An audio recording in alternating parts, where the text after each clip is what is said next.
आज आप सब हमारे साथ पूरा दिन चले हैं। आपने अपनी शक्ति, अपना प्यार इस यात्रा को दिया, इसके लिए सबको धन्यवाद। पीछे कृष्ण कुमार पांडे जी की फोटो है।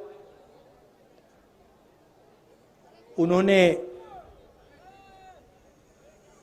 यात्रा को अपनी जान दी और ये कांग्रेस पार्टी और हम कभी नहीं भूल पाएंगे।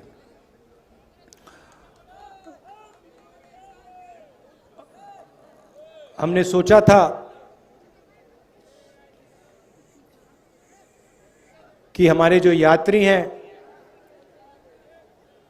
सब के सब अंत तक पहुंचेंगे, मगर दुख की बात है कि हमारे एक प्यारे साथी हमारे साथ श्रीनगर तक नहीं पहुंच पाएंगे, मगर जो उनकी सोच है वो हमारे साथ चलेगी और वो श्रीनगर तक पहुंचेगी।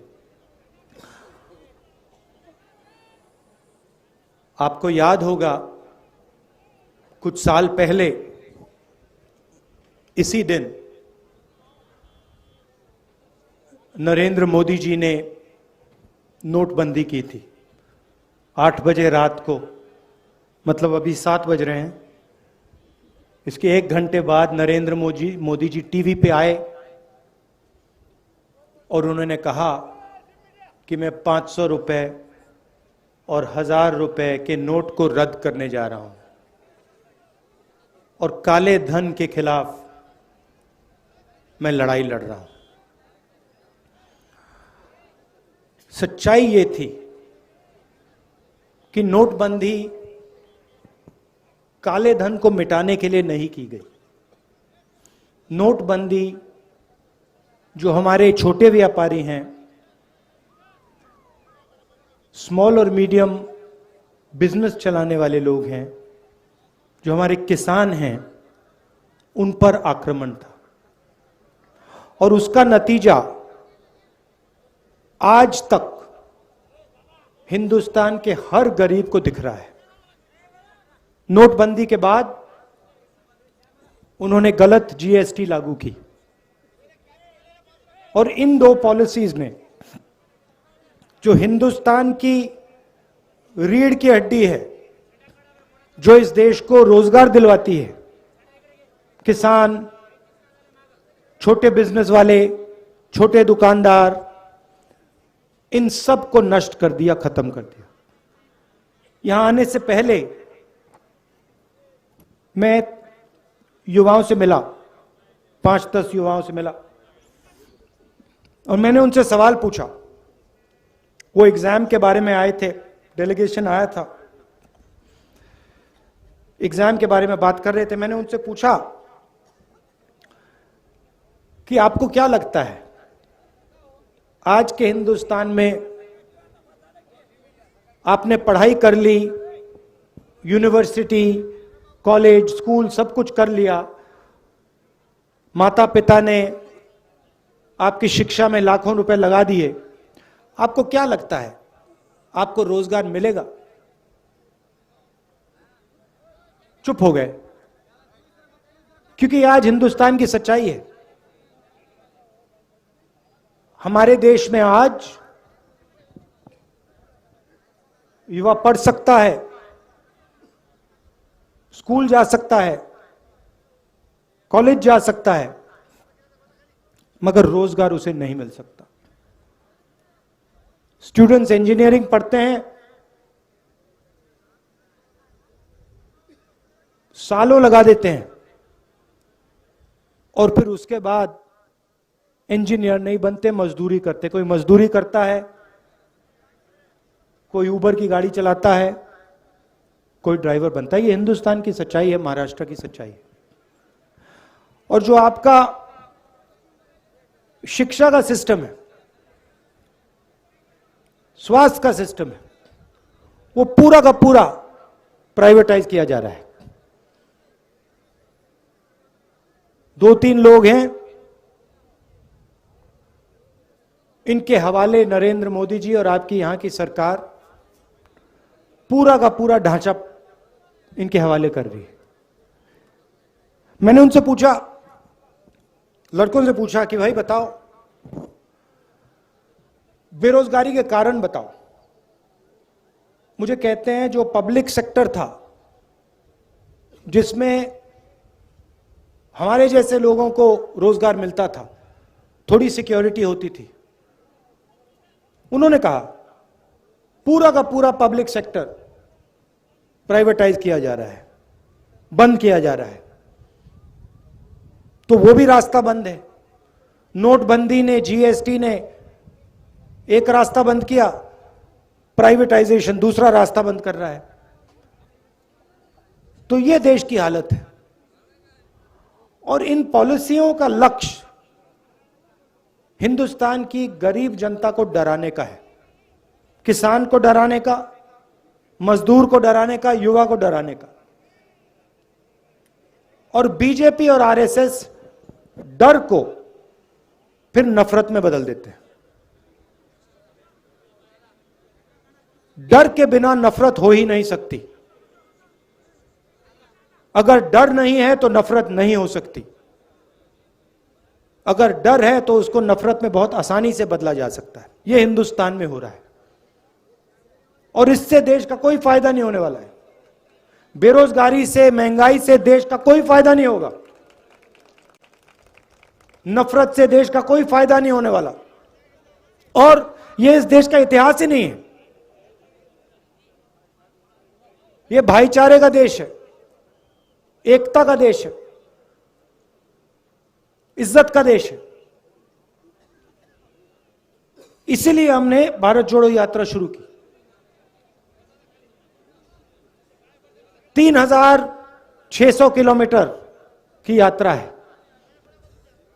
तमिलनाडु में, कन्याकुमारी में शुरू किया। 60 दिन हो गए हैं।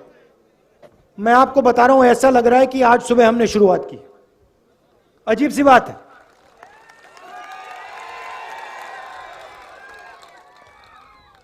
हमारे यात्री, उनसे आप पूछो, किसी को समझ नहीं आ रही बात। 25-25 किलोमीटर हर रोज चलते हैं, 60 दिन से चल रहे हैं। अभी मैं भाषण दे रहा हूं, ऐसा लग रहा है कि 15 मिनट पहले मैंने शुरू किया है। ये हो क्या रहा है? आमतौर से आदमी सुबह उठता है, थकान नहीं होती, दिन भर काम करता है, शाम को थकान होती है ना? यहां अजीब सी बात है। यहां हम सुबह उठते हैं, थकान नहीं होती, 25 किलोमीटर चलते हैं, 25 किलोमीटर चलने के बाद थकान नहीं होती। मैंने सोचा ये हो क्या रहा है? जवाब बताऊं आपको। हम अपनी शक्ति का प्रयोग नहीं कर रहे। राहुल गांधी अपनी शक्ति का प्रयोग नहीं कर रहा। ये जो यात्री हैं, ये अपनी शक्ति का प्रयोग नहीं कर रहे हैं। हम सब आपकी शक्ति का प्रयोग कर रहे हैं।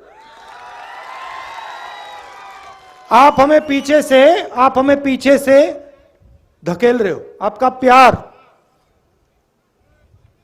हमें पीछे से धकेल रहा है।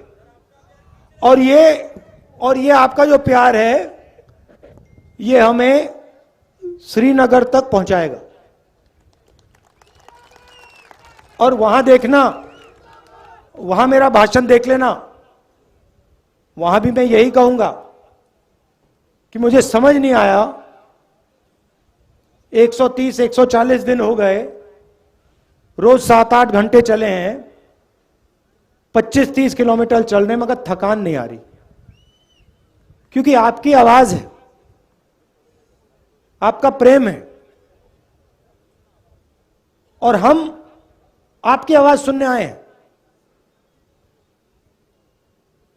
मैं यहां लंबा भाषण नहीं देना चाहता हूं। राजनेता आते हैं, 2 घंटे का भाषण करते हैं, कोई जरूरत नहीं है। हम यहां आए हैं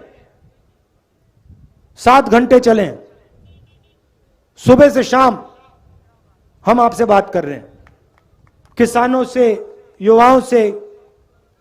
अभी विकलांग औरत मिली मुझे, उसके दिल में जो था उसने मुझे बताया, उसकी व्हीलचेयर को धकेला मैंने। हम आपकी बात सुनने आए हैं क्योंकि हम जानते हैं आप सब कुछ समझते हो। खेती के बारे में सीखना हो, किसी ब्यूरोक्रेट की जरूरत नहीं होती है। खेती के बारे में सीखना हो तो किसान के साथ बैठ जाओ, 15 मिनट में वो आपको समझा देगा जो समझना है। वो क्या कह रहा है? कह रहा है कि हमारा कर्जा माफ नहीं होता। हिंदुस्तान के अरबपतियों का कर्जा 2 मिनट में माफ हो जाता है, हमारा नहीं होता। हमने क्या गलती की? हमने कौन सी गलती कर दी? वो बता रहा है, कहता हमें एमएसपी नहीं मिलती।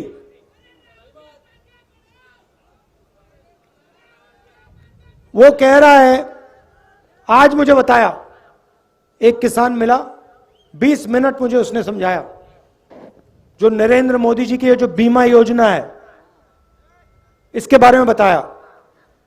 कहता है कि हम पैसा डालते हैं, सरकार पैसा डालती है और सीधा का सीधा पैसा हिंदुस्तान के 2-3 सबसे बड़े अरबपतियों के जेब में जाता है। हमारा खेत बर्बाद होता है, आंधी आती है, तूफान आता है, हमारा खेत बर्बाद हो जाता है, तो ना हमें इंश्योरेंस कंपनी का फोन नंबर मिलता है, ना ऑफिस मिलता है, ना पैसा मिलता है। तो अगर किसानों से बात की 15 मिनट में, 20 मिनट में, वो समझा देंगे क्या हो रहा है। छोटे दुकानदार से बात करो, वो बता देगा नरेंद्र मोदी जी ने काले धन के खिलाफ लड़ाई लड़ी या छोटे बिजनेस वालों की हत्या कर दी, खत्म कर दिया, वो बता देगा 2 मिनट में। युवाओं से पूछो, वो कहेगा, युवा कहेगा कि भैया मुझे रोजगार नहीं मिल सकता, कुछ भी हो जाए, मैं जानता हूं मैं इंजीनियर नहीं बन सकता। यह देश की सच्चाई है और इसको बदलना है।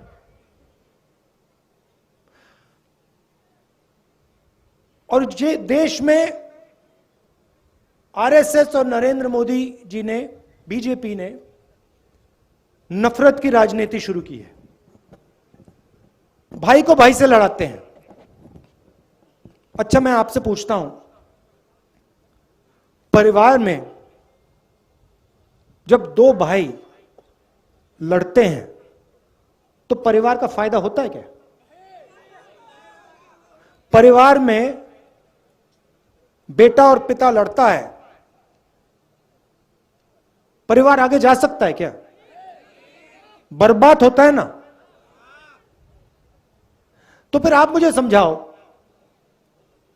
अगर जब भाई भाई के साथ लड़ता है परिवार बर्बाद होता है, तो फिर यहां देश में अगर भाई भाई से लड़ेगा तो देश का क्या होगा?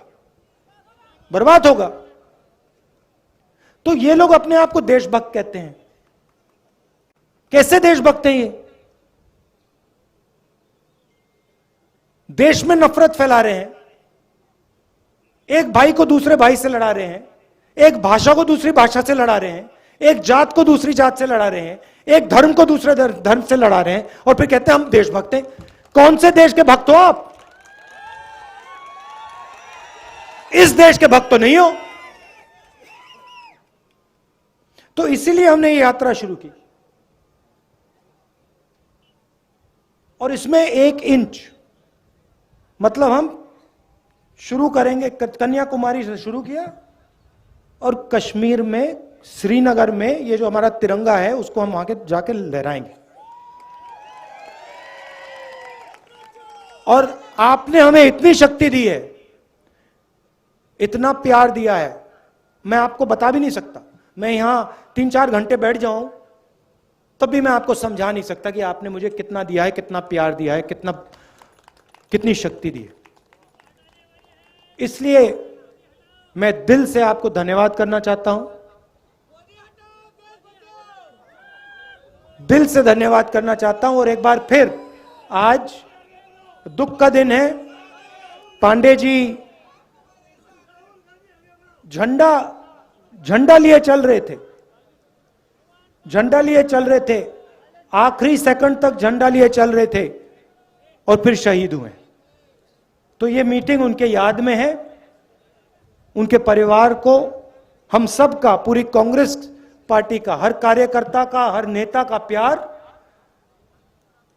और उनको मालूम होना चाहिए कि ये पूरी पार्टी, इस पार्टी का हर एक कार्यकर्ता, इस पार्टी का हर एक नेता आपके साथ है। आपको घबराने की कोई जरूरत नहीं। धन्यवाद। जय हिंद। नमस्कार।